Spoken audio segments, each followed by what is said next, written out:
News national पे और मैं हूं आशुकेश तिवारी।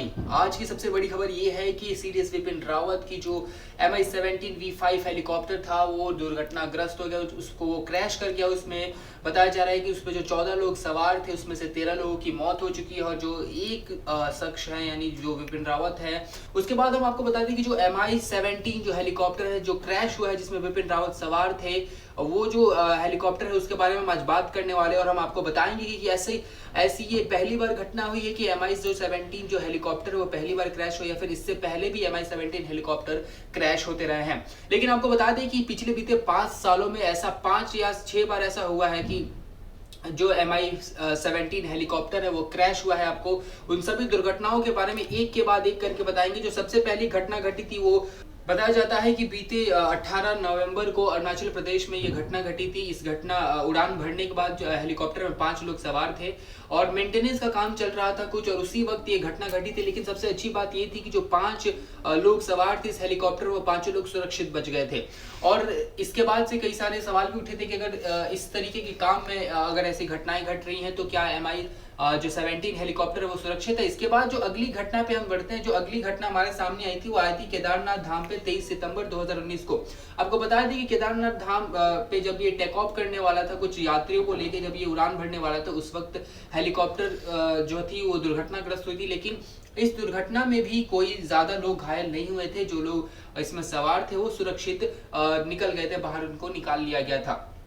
इसके बाद बढ़ते हैं हम जम्मू कश्मीर की तरफ। 17 फरवरी 2019 की खबर है ये, और जम्मू कश्मीर में भी 10 बजे सुबह में बडगाम जिले में जब वायुसेना का ये जो हेलीकॉप्टर वो दुर्घटनाग्रस्त हुआ था।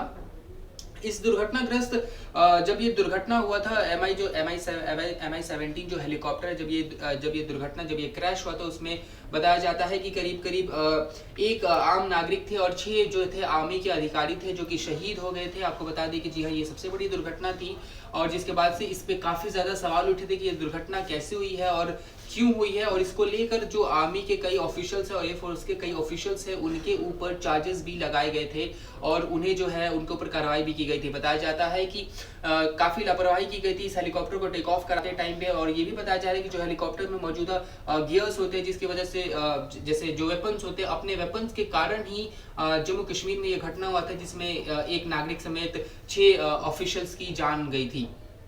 उसके बाद से आगे बढ़ते एक और घटना हुई थी केदारनाथ में ही 3 अप्रैल 2018 को। ये जो केदारनाथ की घटना हुई थी वो हेलीपैड से 60 मीटर जो है जब उड़ान भरने के बाद जो अपने हेलीपैड पे पहुंचने वाला था जब हेलीकॉप्टर, तब 60 मीटर पहले ही लैंड कर गया था जिसकी वजह से ये दुर्घटना हुई थी। और इस दुर्घटना में हालांकि ज्यादा लोग घायल नहीं हुए थे, 6 लोग सवार थे इस हेलीकॉप्टर में जिसमें से एक ही व्यक्ति घायल हुआ था, बाकी 5 लोगों को सुरक्षित बाहर निकाल लिया गया था। इसमें भी कोई कैजुअलिटीज नहीं हुई थी अभी तक, जैसी खबरें हमारे सामने आई थी। इसके बाद से अगला घटना जो है वो अरुणाचल प्रदेश में ही हुआ था। ये अरुणाचल प्रदेश की 2017 की घटना है। अगली घटना अरुणाचल प्रदेश से है। आपको बता दें कि मई 2017 में अरुणाचल प्रदेश में Mi-17 का जो हेलीकॉप्टर है वो क्रैश हुआ था और ये जो क्रैश था वो बहुत ही दर्दनाक था और निंदनीय था। बताया जाता है कि इसमें जो है 5 हमारे जवान शहीद हो गए थे और 2 आम नागरिक जो थे वो शहीद हो गए थे। इस क्रैश के पीछे की वजह तो नहीं बताई गई, लेकिन ये जो दुर्घटना हुई थी इसमें काफी ज्यादा कैजुअलिटीज हमें देखने को मिली थी और इसका जवाब अभी तक शायद हमें नहीं मिल पाया। अगर इससे जुड़ी और भी अपडेट्स आएंगी तो हम आपको जरूर इन्फॉर्म करते रहेंगे। लेकिन ये जो घटनाएं थी वो पिछले 5 सालों में घटी है Mi-17 के बाद, जिसके बाद से इसके ऊपर कई सारे सवाल खड़े हो रहे हैं। सवाल ये खड़े हो रहे हैं कि इतने बड़े अधिकारी थे सीडीएस विपिन रावत और उनकी सुरक्षा को लेकर काफी ज्यादा इंतजाम रखना होता है, काफी ज्यादा लोगों को देख रेख करना होता है और इतनी सुरक्षा और इतनी चीजों के बाद भी अगर हेलीकॉप्टर क्रैश करता है और जो देश के सबसे लोकप्रिय और सबसे पसंदीदा जो हमारे चीफ थे, तीनों सेनाओं के जो प्रमुख थे, ऐसा कह सकते हैं कि तीनों सेनाओं के जो प्रमुख थे उनके जाने के लिए इसको तैयार किया गया था और फिर ये जो दुर्घटनाग्रस्त हो गया है और उसके बाद से ऐसी खबरें आ रही है वो काफी ज्यादा चिंताजनक है।